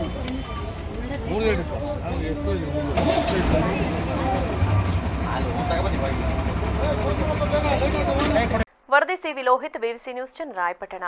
ನಗರದ ಕೆಆರ್ಪುರಂನಲ್ಲಿರುವ ಶ್ರೀ ಹಾಸನಾಂಬ ಮಲ್ಟಿ ಸ್ಪೆಷಾಲಿಟಿ ಆಸ್ಪತ್ರೆ ಮತ್ತು ಗ್ಯಾಸ್ಟ್ರೋ ಎಂಟರಾಲಜಿ ಸೆಂಟರ್ನ 3ನೇ ವರ್ಷದ ಸಂಭ್ರಮದ ಪ್ರಯುಕ್ತ ಕಾರ್ಯಕ್ರಮವನ್ನು ಹಮ್ಮಿಕೊಳ್ಳಲಾಗಿತ್ತು. ಕಾರ್ಯಕ್ರಮವನ್ನು ಉದ್ಘಾಟಿಸಿ ಹಿಮ್ಸ್ ನಿರ್ದೇಶಕ ಡಾಕ್ಟರ್ ಸಂತೋಷ್ ಮಾತನಾಡಿ, ಒಂದು ಆಸ್ಪತ್ರೆಯನ್ನು ನಡೆಸುವುದು ಸುಲಭವಾದ ಕೆಲಸ ಅಲ್ಲ. ಅದು ಸರ್ಕಾರಿ ಅಥವಾ ಖಾಸಗಿ ಆಸ್ಪತ್ರೆಯಾಗಲಿ ಅದರಲ್ಲಿ ಅತಿ ಹೆಚ್ಚು ಪರಿಶ್ರಮಗಳಿರುತ್ತದೆ. ಆದರೆ ಅದನ್ನೆಲ್ಲ ಬದಿಗಿಟ್ಟು ರೋಗಿಗಳ ಸಮಸ್ಯೆಗಳಿಗೆ ಸ್ಪಂದಿಸುವುದು ವೈದ್ಯರ ಕರ್ತವ್ಯವಾಗಿದೆ. ಅದರಲ್ಲಿ ಈ ಒಂದು ಹಾಸನಾಂಬ ಮಲ್ಟಿ ಸ್ಪೆಷಾಲಿಟಿ ಆಸ್ಪತ್ರೆ ಬಹಳ ಅಚ್ಚುಕಟ್ಟಾಗಿ ಕಾರ್ಯನಿರ್ವಹಿಸಿ ಒಳ್ಳೆಯ ಹೆಸರನ್ನು ಪಡೆದಿದ್ದಾರೆ ಎಂದರು. ಈ ಹಾಸ್ಪಿಟಲ್ 3 ವರ್ಷ ಆಯ್ತು ಈಗ ಓಪನ್ ಆಗಿ. ಈ ಒಂದು ಶುಭ ಒಂದು ಕಾರ್ಯಕ್ರಮ, ಈ ಒಂದು 3 ವರ್ಷ ನಡೆದಿರೋದಕ್ಕೆ ಎಲ್ಲರಿಗೂ ಕೂಡ ಶುಭಾಶಯಗಳನ್ನ ತಿಳಿಸ್ತೀನಿ. ಒಂದು ಹಾಸ್ಪಿಟಲ್ ನಡೆಸ್ತಕ್ಕಂಥದ್ದು ಅಷ್ಟು ಈಸಿ ಇರಲ್ಲ. ಅದು ಈಗಿನ ಕಾಲದಲ್ಲಿ ಪ್ರೈವೇಟ್ ಸೆಕ್ಟರಲ್ಲಿ ಆಯಿತು ಅಥವಾ ಗೌರ್ಮೆಂಟ್ ಸೆಕ್ಟ್ರಲ್ಲೇ ಆಯಿತು, ಎಕ್ಸ್ಪೆಕ್ಟೇಷನ್ಸ್ ಭಾಳ ಇರುತ್ತೆ. ಸೊ ಒಟ್ಟಲ್ಲಿ ಹೆಲ್ತ್ ಕೇರ್ ಇಂಪ್ರೂವ್ ಆಗಬೇಕು. ನಮ್ಮದು ಗೌರ್ಮೆಂಟ್ ಸೆಕ್ಟರ್ ಆಯಿತು ಅಥವಾ ಪ್ರೈವೇಟ್ ಸೆಕ್ಟರ್ ಆಯಿತು, ಯಾರೇ ಪೇಷಂಟ್ಸ್ ಬಂದರೂ ಕೂಡ ಅವರಿಗೆ ಬಂದ ತಕ್ಷಣ ಅವ್ರಿಗೆ ಏನು ಚಿಕಿತ್ಸೆ ಬೇಕಾಗಿರುತ್ತೋ ಬೇಗ ಸ್ಪಂದಿಸಬೇಕಾಗಿರ್ತಕ್ಕಂಥದ್ದು ನಮ್ಮ ಹೆಲ್ತ್ ಕೇರ್ ಟೀಮ್ದು ಕರ್ತವ್ಯವಾಗಿರುತ್ತೆ. ಆ ಒಂದು ಕರ್ತವ್ಯದಲ್ಲಿ ಇವತ್ತು ಈ ಹಾಸನಾಂಬ ಮಲ್ಟಿ ಸ್ಪೆಷಾಲಿಟಿ ಹಾಸ್ಪಿಟಲ್ ಅವರು ಕೂಡ ತುಂಬ ಚೆನ್ನಾಗಿ ನಿರ್ವಹಿಸಿ ಇವತ್ತು ಒಳ್ಳೆಯ ಹೆಸರನ್ನ ಮಾಡಿದ್ದಾರೆ. ಇತ್ತೀಚೆಗೆ ಮೊನ್ನೆನೂ ಕೂಡ ಒಂದು ಎಲೆಕ್ಷನ್ ಟೈಮ್ನಲ್ಲೂ ಕೂಡ ಒಂದು ಕೇಸ್, ಹೊಡೆದಾಟದ ಕೇಸು, ತಲೆಗೆ ಏಟು ಬಿದ್ದಾಗ ಅವರು ಕೂಡ. ಜಿಲ್ಲಾ ಆರೋಗ್ಯಾಧಿಕಾರಿ ಶಿವಸ್ವಾಮಿ ಮಾತನಾಡಿ, ಇತ್ತೀಚಿನ ದಿನಗಳಲ್ಲಿ ಒಂದು ಆಸ್ಪತ್ರೆಯನ್ನು ಯಶಸ್ವಿಯಾಗಿ ನಡೆಸುವುದು ಬಹಳ ಕಷ್ಟಕರವಾಗಿದೆ. ಅದರಲ್ಲಿ ರಸ್ತೆಗೆ 2-3 ಆಸ್ಪತ್ರೆಗಳು ಇರುವಾಗ ಸ್ಪರ್ಧೆಗಳು ಹೆಚ್ಚಾಗಿರುತ್ತವೆ. ಆದರೂ ಕಡಿಮೆ ವೆಚ್ಚದಲ್ಲಿ ಬಡವರಿಗೆ ಉತ್ತಮವಾದ ಸೇವೆಯನ್ನ ನೀಡುತ್ತಾ 3ನೇ ವರ್ಷವನ್ನ ಪೂರೈಸಿದ್ದು, ಆಸ್ಪತ್ರೆ ಇನ್ನೂ ಅಭಿವೃದ್ಧಿ ಹೊಂದಿ 50 ಹಾಗೂ 100 ವರ್ಷಗಳ ಸಂಭ್ರಮವನ್ನ ನಡೆಸಲಿ ಎಂದು ಹಾರೈಸಿದರು. ಯಶಸ್ವಿಯಾಗಿ ನಡೆಸೋದು ಬಹಳನೇ ಕಷ್ಟ. ಅದರಲ್ಲೂ ಈಗಂತೂ ಒಂದು ರೋಡ್ಗೆ 2-3 ಹಾಸ್ಪಿಟ್ಲ್ ಇದ್ದಾಗ ಒಂದು ಕಾಂಪಿಟೇಷನ್ನು ಇರುತ್ತೆ. ಒಂದು ಹೆಲ್ತಿ ಕಾಂಪಿಟೇಷನ್ ಮಾಡಿಕೊಂಡು ನಮ್ಮ ಹಳ್ಳಿಗಾಡಿನ ಬಡ ಜನರಿಗೆ ಒಂದು ಉತ್ತಮವಾದ ಸೇವೆನ ಕಡಿಮೆ ವೆಚ್ಚದಲ್ಲಿ ನೀಡೋದು ಬಹಳ ಕಷ್ಟಕರವಾದ ಕೆಲಸ. ಆದರೂ ಸಹ ನಮ್ಮ ಬಸವರಾಜರು ಅದನ್ನು ಮಾಡ್ತಾ ಇದ್ದಾರೆ. ಈಗ ಏನು 3ನೇ ವರ್ಷದ ಒಂದು ವಾರ್ಷಿಕೋತ್ಸವ ಇದೆ, 3ನೇ ವರ್ಷದ ವಾರ್ಷಿಕೋತ್ಸವದ ಅಭಿನಂದನೆಗಳನ್ನು ಅವರಿಗೆ ಸಲ್ಲಿಸ್ತೇನೆ. ಇದೇ ರೀತಿ ಹೆಚ್ಚಿಗೆ ಯಶಸ್ಸನ್ನು ಪಡೆದು ಬಡ ರೋಗಿಗಳಿಗೆ ಹೆಚ್ಚಿನ ಉತ್ತಮ ಚಿಕಿತ್ಸೆಯನ್ನು ನೀಡಿ ಒಂದು ಉತ್ತಮವಾದ ಹೆಸರನ್ನು ಮಾಡಲಿ. ಹಾಗೆಯೇ ಆಸ್ಪತ್ರೆಯೂ ಸಹ ಇನ್ನೂ ಅಭಿವೃದ್ಧಿ ಹೊಂದಲಿ ಅಂತ ಹೇಳ್ತಾ, ಅವರ ಏನು ನಾವು ಸುಮಾರು ಸಲ ಫೋನ್ ಮಾಡ್ತಾ ಇರ್ತೀವಿ, ಸರ್ ಒಂದು ಸ್ವಲ್ಪ ಕನ್ಸೆಷನ್ ಕೊಡಿ. ಈಗ ನಮಗೂ ಅಲ್ಲಿ ಇಲ್ಲಿ ಒತ್ತಡ ಆಗ್ತಾ ಇರ್ತಾರೆ, ಆಗ ನಾವು ಸಹ ಫೋನ್ ಮಾಡಿ ಹೇಳ್ತೀವಿ. ಅದಕ್ಕೂ ಸಹ ಅವರು ಹಲವಾರು ಬಾರಿ ಸ್ಪಂದಿಸಿದ್ದಾರೆ, ಕನ್ಸೆಷನ್ನು ಸಹ ಮಾಡಿಕೊಟ್ಟಿದ್ದಾರೆ. ಮತ್ತು ಅವರು ಏನು ಸ್ಟಾಫು ಬೇರೆ ವೆಚ್ಚಗಳನ್ನು ಭರಿಸ್ಕೊಂಡು ಅದರಲ್ಲೂ ಪ್ರಾಫಿಟ್ ನೋಡೋದು ಭಾಳ ಕಷ್ಟ. ಹಂಗಾಗಿ ಅವರು ಹಗಲು ರಾತ್ರಿ ಏನು ರೋಗಿಗಳ ಸೇವೆ ಮಾಡ್ತಾವ್ರೆ, ಅವರಿಗೆ ಒಳ್ಳೆಯದಾಗಲಿ, ಅವರ ಮುಂದಿನ ದಿನಗಳು ಸುಖಕರವಾಗಿ. ಬಡ ಮಹಿಳೆಯ ಮೇಲೆ ಹಲ್ಲೆ ವಿಚಾರಕ್ಕೆ ಠಾಣೆಗೆ ಬಂದು ದೂರು ನೀಡಿದರೂ ಕ್ರಮ ಕೈಗೊಳ್ಳದ ಗಂಡಸಿ ಪಿಎಸ್ಐ ಕಾವ್ಯ ಎಂಬುವವರ ವಿರುದ್ಧ ಕ್ರಮ ಕೈಗೊಳ್ಳಬೇಕು ಎಂದು ಮಾದಿಗ ದಂಡೂರದ ಜಿಲ್ಲಾ ಘಟಕದ ಅಧ್ಯಕ್ಷ ಟಿಆರ್ ವಿಜಯಕುಮಾರ್ ಆಗ್ರಹಿಸಿದರು. ಹಾಸನದಲ್ಲಿಂದು ಪತ್ರಿಕಾಗೋಷ್ಠಿಯಲ್ಲಿ ಮಾತನಾಡಿದ ಅವರು, ಅರಸೀಕೆರೆ ತಾಲೂಕಿನ ಮಾರಶೆಟ್ಟಿಹಳ್ಳಿ ಗ್ರಾಮದ ವಾಸಿ ಮಂಜುಳಾ ಎಂಬುವವರು ತನ್ನ ಸ್ವಂತ ಅಣ್ಣನಾದ ಈರಭೋವಿ ಎಂಬುವವರ ಜೊತೆ ಶುಂಠಿಯ ಕೂಲಿ ಕೆಲಸ ಮಾಡಿಕೊಂಡಿದ್ದರು. ಈ ವೇಳೆ ತಮ್ಮ ಕೂಲಿ ಹಣ ಕೇಳಿದ್ದಕ್ಕೆ ಮಂಜುಳಾ ಎಂಬುವವರ ಮೇಲೆ ಹಲ್ಲೆ ನಡೆಸಿದ್ದಾರೆ. ಈ ಸಂಬಂಧ ಗಂಡಸಿ ಪೊಲೀಸ್ ಠಾಣೆಗೆ ದೂರು ನೀಡಿದ್ದು ಪಿಎಸ್ಐ ಕಾವ್ಯ ಅವರು ಯಾವುದೇ ಕ್ರಮ ಕೈಗೊಂಡಿಲ್ಲ. ಆದ ಕಾರಣ ಈ ಬಗ್ಗೆ ಹಾಸನ ಹೆಚ್ಚುವರಿ ಪೊಲೀಸ್ ವರಿಷ್ಠಾಧಿಕಾರಿಗೂ ದೂರು ನೀಡಿದ ಹಿನ್ನೆಲೆ ಅವರು ಕೂಡಲೇ ಗಣಸಿ ಪಿಎಸ್ಐಗೆ ಕರೆ ಮಾಡಿ ಅಗತ್ಯ ಕ್ರಮ ಕೈಗೊಳ್ಳುವಂತೆ ತಾಕೀತು ಮಾಡಿದ್ರು. ಇದರಿಂದ ಆಕ್ರೋಶಗೊಂಡ ಪಿಎಸ್ಐ ಕಾವ್ಯ ಮೇಲಾಧಿಕಾರಿಗೆ ದೂರು ನೀಡಿದ್ಯಾ ಎಂದು ಹಲ್ಲೆಗೊಳಗಾದ ಮಂಜುಳಾ ಎಂಬುವವರಿಗೆ ಬೆದರಿಸುವ ಪ್ರಯತ್ನ ಮಾಡಿದ್ದಾರೆ. ಅಷ್ಟೇ ಅಲ್ಲದೆ ಈರಭೋವಿ ಎಂಬುವವನು ಹಲವು ಪ್ರಕರಣದಲ್ಲಿ ಅಪರಾಧಿಯಾಗಿದ್ದು ಹಲವು ಪ್ರಕರಣಗಳಲ್ಲಿ ಭಾಗಿಯಾಗಿದ್ದಾನೆ. ಆದರೆ ಪೊಲೀಸ್ ಇಲಾಖೆ ಇದುವರೆಗೂ ಯಾವುದೇ ಕ್ರಮ ಕೈಗೊಂಡಿಲ್ಲ. ಇದೀಗ ಪಿಎಸ್ಐ ಕಾವ್ಯ ಅವರು ಈ ಆರೋಪಿ ಈರಭೋವಿ ಮೇಲೆ ಕ್ರಮ ಕೈಗೊಳ್ಳದಿರುವುದು ಅನುಮಾನಕ್ಕೆ ಎಡೆಮಾಡಿಕೊಟ್ಟಿದ್ದು, ಆದ್ದರಿಂದ ಸಂಬಂಧಪಟ್ಟ ಅಧಿಕಾರಿಗಳು ಅಗತ್ಯ ಕ್ರಮ ಕೈಗೊಂಡು ಮಹಿಳೆಗೆ ನ್ಯಾಯ ಒದಗಿಸಬೇಕು ಎಂದು ಒತ್ತಾಯಿಸಿದರು. ಸುಮಾರು ವರ್ಷಗಳಿಂದ ಸ್ವಂತ ಅಣ್ಣ ಈರಭೋವಿ ಅಂತ ಅವ್ರ ಹತ್ರ ಶುಂಠಿ ಕೆಲಸ ಮಾಡಿಕೊಂಡು ಸ್ವಂತ ತಂಗಿ ಮತ್ತು ಇವ್ರ ಕುಟುಂಬ ವರ್ಗ ಜೀವನ ಮಾಡ್ತಾಯಿದ್ದಾರೆ. ಜೀವನ ಮಾಡ್ತಕ್ಕಂಥ ಸಂದರ್ಭದಲ್ಲಿ ಸ್ವಂತ ಅಣ್ಣ ಅವನ ಮೋಜು ಮಸ್ತಿಗಾಗಿ ಅವನು ಇಸ್ಪೀಡ್ ದಂಧೆ ನಡೆಸ್ಕೊಂಡು ಅವನು ಚೈಲ್ಡ್ ಮ್ಯಾರೇಜಲ್ಲೂ ಕೂಡ ಭಾಗಿಯಾಗಿ ಈಗಾಗಲೇ ಮೊಕದ್ದಮೆ ಕೂಡ ದಾಖಲಾಗಿದೆ ಆತನ ಮೇಲೆ. ಅವನು ಇಸ್ಪೀಟ್ ದಂಧೆ ಮಾಡ್ತಾಯಿದ್ರು ಕೂಡ ಅದ್ರ CD ಮತ್ತು ಚೈಲ್ಡ್ ಮ್ಯಾರೇಜ್ ಮಾಡಿಸಿರ್ತಕ್ಕಂಥ FIR ಪ್ರತಿ ಮತ್ತು ಇವ್ರ ಮೇಲೆ ಆಗಿರ್ತಕ್ಕಂಥ ಹಲ್ಲೆ ಇಷ್ಟನ್ನು ಸೇರಿಸಿ ಆಗ ಗಣಸಿ PSI ಕಾವ್ಯಾರವ್ರಿಗೆ ದೂರನ್ನು ಕೊಡೋಕ್ಕೆ ಹೋದರೆ ಅವರು ಅಲ್ಲೇ GSC ಮಾಡಿ ಇವ್ರನ್ನ ವಾಪಸ್ ಕಳಿಸ್ಕೊಡ್ತಾರೆ. ಕಳಿಸ್ಕೊಟ್ಟಂಥ ಸಂದರ್ಭದಲ್ಲಿ ಮತ್ತೆ ಅವ್ರನ್ನ ಆರೋಪಿಗಳನ್ನ ಯಾರು ಕೂಡ ಕರೆದು ವಿಚಾರಣೆನೇ ಮಾಡಲ್ಲ. ಇದ್ರ ಸಂಬಂಧ ಬಂದು ಏನು ಹಾಸನ ಜಿಲ್ಲಾ ಪೊಲೀಸ್ ವರಿಷ್ಠಾಧಿಕಾರಿಗಳಿಗೆ ಉಪ ಪೊಲೀಸ್ ವರಿಷ್ಠ ಪತ್ರಿಕಾಗೋಷ್ಠಿಯಲ್ಲಿ ಸಂತ್ರಸ್ತ ಮಹಿಳೆ ಮಂಜುಳಾ, ಆಕೆಯ ಪುತ್ರಿ ಸಾನಿಕಾ, ಸಂದೇಶ್, ಧರ್ಮೇಶ್, ಪೃಥ್ವಿ ಇದ್ದರು. ಕನ್ನಡ ಚಿತ್ರರಂಗದ ಹಿತದೃಷ್ಟಿಯಿಂದ ಹಿರಿಯ ಕಲಾವಿದರು ಮತ್ತು ಹೊಸ ಕಲಾವಿದರು ಜೊತೆಗೂಡಿ ಕರ್ನಾಟಕ ಫಿಲಂ ಅಸೋಸಿಯೇಷನ್ ಎಂಬ ನೂತನ ಫಿಲಂ ಚೇಂಬರ್ ಅನ್ನು ಸ್ಥಾಪನೆ ಮಾಡಿದ್ದು, ಮೂವಿ ಬ್ಯಾನರ್ ಹಾಗೂ ಮೂವಿ ಟೈಟಲ್ ನೋಂದಣಿ ಅವಕಾಶ ಇದೆ ಎಂದು ಅಸೋಸಿಯೇಷನ್ ಸಲಹೆಗಾರ ಡಾಕ್ಟರ್ ಎನ್ ಪ್ರಹ್ಲಾದ್ ತಿಳಿಸಿದರು. ಪತ್ರಿಕಾಗೋಷ್ಠಿಯನ್ನ ಉದ್ದೇಶಿಸಿ ಮಾತನಾಡಿದ ಅವರು, ನೂತನ ಅಸೋಸಿಯೇಷನ್ಗೆ ಉತ್ತಮ ಪ್ರತಿಕ್ರಿಯೆ ದೊರೆತಿದ್ದು, ಮೂವಿ ಬ್ಯಾನರ್, ಮೂವಿ ಟೈಟಲ್, ಸಿನಿಮಾಕ್ಕೆ ಸಂಬಂಧಿಸಿದ ಕಲಾವಿದರು, ನಿರ್ದೇಶಕರು, ಕ್ಯಾಮರಾಮ್ಯಾನ್, ಡ್ಯಾನ್ಸ್, ಸಂಗೀತ, ಫೈಟ್ ಮಾಸ್ಟರ್ ಸೇರಿದಂತೆ ಎಲ್ಲಾ ವಿಭಾಗದ ನೋಂದಣಿಗೆ ಅವಕಾಶ ಇದೆ. ಇದು ಆಜೀವ ಸದಸ್ಯತ್ವ ನೀಡಲಾಗುವುದು. ನೋಂದಣಿ ನಂತರ ಗುರುತಿನ ಚೀಟಿ ನೀಡಲಾಗುವುದು. ಅಲ್ಲದೆ ಸದಸ್ಯರು ಅಸೋಸಿಯೇಷನ್ ಚುನಾವಣೆಯಲ್ಲಿ ಸ್ಪರ್ಧಿಸಬಹುದು ಮತ್ತು ಮತದಾನ ಮಾಡುವ ಮೂಲಕ ಅವಕಾಶ ಕಲ್ಪಿಸಲಾಗುವುದು. ಅಸೋಸಿಯೇಷನ್ ವತಿಯಿಂದ ಅಗತ್ಯ ಇರುವ ಸದಸ್ಯರಿಗೆ ಆರೋಗ್ಯ ಸೌಲಭ್ಯ, ಸಂಕಷ್ಟದಲ್ಲಿರುವವರಿಗೆ ಆಹಾರ ಕಿಟ್ ವಿತರಿಸುವ ಚಿಂತನೆ ಇದೆ ಎಂದ ಅವರು, ಮೇಕಪ್ ಮ್ಯಾನ್, ಸ್ಕ್ರಿಪ್ಟ್ ಬರಹಗಾರರು, ಸಂಕಲನ, ಛಾಯಾಗ್ರಹಣ, ನಿರ್ದೇಶನ, ನಟನೆ, ಚಿತ್ರೀಕರಣ, ಶೀರ್ಷಿಕೆ ಆಯ್ಕೆ, ಚಿತ್ರಗೀತೆ ರಚನೆ ಸೇರಿದಂತೆ ವಿವಿಧ ವಿಷಯಗಳ ಕುರಿತು ತರಬೇತಿ ನೀಡಲಾಗುವುದೆಂದು ತಿಳಿಸಿದರು. ಈ ಒಂದು ಕನ್ನಡ ಚಲನಚಿತ್ರರಂಗ ಇದರಲ್ಲಿ ನಾನಾ ತರಹದ ವಿಭಾಗದವರು ಕೆಲಸ ಮಾಡ್ತಾರೆ. ನಾವು ಪ್ರತಿಯೊಬ್ಬರಿಗೂ ಅನುಕೂಲ ಆಗಲಿಕ್ಕೆ ಎಂದೇ ನಮ್ಮ ಕರ್ನಾಟಕ ಫಿಲಂ ಅಸೋಸಿಯೇಷನ್ ಸದಸ್ಯತ್ವ ಪಡೆಯೋದಕ್ಕೆ ಅಂದರೆ ಮೆಂಬರ್ಶಿಪ್ ಆಗೋದಕ್ಕೆ ಕೇವಲ 2,000 ರೂಪಾಯಿ ಚಾರ್ಜ್ ಮಾಡ್ತಿದ್ದೀವಿ. ಅದಲ್ಲದೆ ಅವರಿಗೆ ಒಂದು ಬ್ಯಾಡ್ಜ್, ಒಂದು ಕಾರ್ಡ್ ಈ ರೀತಿ ಕೊಡ್ತೀವಿ. ಜೊತೆಯಲ್ಲಿ ಒಂದು ಟಿ ಶರ್ಟ್ ನಾವು ಹಾಕೊಂಡಿದ್ದೀವಲ್ಲ ಅದು, ಜೊತೆಯಲ್ಲಿ ಒಂದು ಮೆಮೆಂಟೋ ಇಲ್ಲಿದೆ ನೋಡಿ, ಈ ಮೆಮೆಂಟೋ ಇದನ್ನ ಸ್ಪೆಷಲ್ ಆಗಿ. ಪತ್ರಿಕಾಗೋಷ್ಠಿಯಲ್ಲಿ ಅಸೋಸಿಯೇಷನ್ ಅಧ್ಯಕ್ಷ MS ರವೀಂದ್ರ, ಮೇರಿ ಮೃದುಲಾ, ಶಿವು, ನರಸಿಂಹಮೂರ್ತಿ, ಕೃಷ್ಣ ಉಪಸ್ಥಿತರಿದ್ದರು. ಕರ್ನಾಟಕ ರಾಜ್ಯ ಮಕ್ಕಳ ಸಾಹಿತ್ಯ ಪರಿಷತ್ ಹಾಸನ ಘಟಕ, ರಂಗಹೃದಯ ಹಾಗೂ ಸಂಸ್ಕೃತಿ ಟ್ರಸ್ಟ್ ಸಹಯೋಗದೊಂದಿಗೆ 15 ದಿನಗಳ ಕಾಲ ಯಶಸ್ವಿಯಾಗಿ ನಡೆದ ಕುಣಿಯೋಣ ಬಾರ ರಂಗಶಿಬಿರದಲ್ಲಿ ಮಕ್ಕಳ ನಾಟಕೋತ್ಸವ ಯಶಸ್ವಿಯಾಗಿ ನೆರವೇರಿತು. 15 ದಿನಗಳ ರಂಗ ತರಬೇತಿ ಶಿಬಿರದಲ್ಲಿ ಮಕ್ಕಳು ಅನೇಕ ವಿಧವಾದ ಪ್ರಾತ್ಯಕ್ಷಿತೆ ಹಾಗೂ ತರಬೇತಿಗಳನ್ನು ಪಡೆಯುವುದರ ಜೊತೆಗೆ ಒಂದು ದಿನ ಸಕಲೇಶಪುರ ಸುತ್ತಮುತ್ತ ತಾಣಗಳಿಗೆ ಪ್ರವಾಸ ಹಾಗೂ ಮತ್ತೊಂದು ದಿನ ಆಕಾಶವಾಣಿ ಕೇಂದ್ರ, ವಿವಿಸಿ ನ್ಯೂಸ್ ಚಾನೆಲ್ಗೆ ಭೇಟಿ ನೀಡಿ ಮಾಧ್ಯಮಗಳ ಕಾರ್ಯನಿರ್ವಹಿಸುವ ಬಗೆಯನ್ನು ತಿಳಿದುಕೊಂಡರು. ಇನ್ನು ಶಿಬಿರದಲ್ಲಿ ಮಡಿಕೆ ತಯಾರಿಕೆ, ಮಂಡಲ ಕಲೆ, ಕೋಲಾಟ, ಜನಪದ ಹಾಡುಗಳು, ರಂಗಾಟಗಳು, ಸಾಹಿತ್ಯ ಓದುವ ಬಗ್ಗೆ, ನಾಟಕ ಕಲಿಕೆ ಮತ್ತು ಪ್ರದರ್ಶನ, ಅಕ್ಷರ ಪುಸ್ತಕ ಮಳಿಗೆಗಳಿಗೆ ಭೇಟಿ ಹಾಗೂ ಪುಸ್ತಕಗಳ ಕುರಿತು ಮಾಹಿತಿ, ಸುಗ್ಗಿ ಹುಗ್ಗಿ ಇನ್ನೂ ಹಲವಾರು ವಿಚಾರಗಳನ್ನು ಮಕ್ಕಳಿಗೆ ಕಲಿಸಿಕೊಡಲಾಯಿತು. ಏಪ್ರಿಲ್ 29ರ ಶನಿವಾರ ನಗರದ ಹಾಸನಾಂಬ ಕಲಾಕ್ಷೇತ್ರದಲ್ಲಿ ನಡೆದ ಸಮಾರೋಪ ಸಮಾರಂಭವನ್ನು ಜಂಬೆ ಬಾರಿಸುವ ಮೂಲಕ ಉದ್ಘಾಟಿಸಿ ಮಾತನಾಡಿದ ಮಕ್ಕಳ ಸಾಹಿತ್ಯ ಪರಿಷತ್ ರಾಜ್ಯಾಧ್ಯಕ್ಷ ಅಶೋಕ್, ರಂಗ ಕಲಿಕೆಯ ಜೊತೆಗೆ ಪರಿಸರ ಜಾಗೃತಿ ಹಾಗೂ ಮಕ್ಕಳಿಗೆ ಸಂಸ್ಕಾರ ಕೊಡುವಂತಹ ಕೆಲಸವನ್ನ ಈ ರಂಗ ಶಿಬಿರದಲ್ಲಿ ಮಾಡಿದ್ದು ಶ್ಲಾಘನೀಯ ಎಂದರು. ಈ ದೇಶದ ಇತಿಹಾಸ ನೋಡ್ತಾ ಹೋದ್ರೆ ದುಡ್ಡಿರೋರೆಲ್ಲ ದೊಡ್ಡ ಶ್ರೀಮಂತರಾಗ ಸಾಧ್ಯ ಇಲ್ಲ.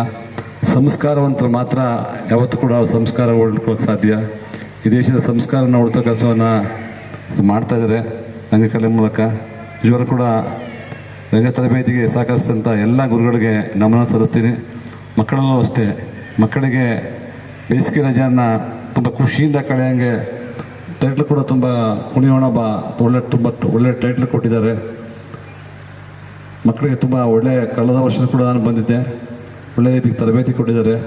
ಆ ಎಲ್ಲ ತರಬೇತಿದಾರರಿಗೆ. ಸಾಹಿತಿ ಚಿನ್ನೇನಹಳ್ಳಿ ಸ್ವಾಮಿ ಮಾತನಾಡಿ 4 ಗೋಡೆಯ ಮಧ್ಯೆ ಕೇವಲ ಮನೋರಂಜನೆಗಾಗಿ ಮಾತ್ರ ಶಿಬಿರ ಸೀಮಿತವಾಗದೆ ರಂಗ ಶಿಕ್ಷಣದ ಮೂಲಕ ಮಕ್ಕಳಲ್ಲಿ ಆತ್ಮವಿಶ್ವಾಸ ವೃದ್ಧಿಸುವಂತಹ ಕೆಲಸವನ್ನ ಶಿಬಿರದ ಆಯೋಜಕರು ಮಾಡಿದ್ದಾರೆ ಎಂದರು.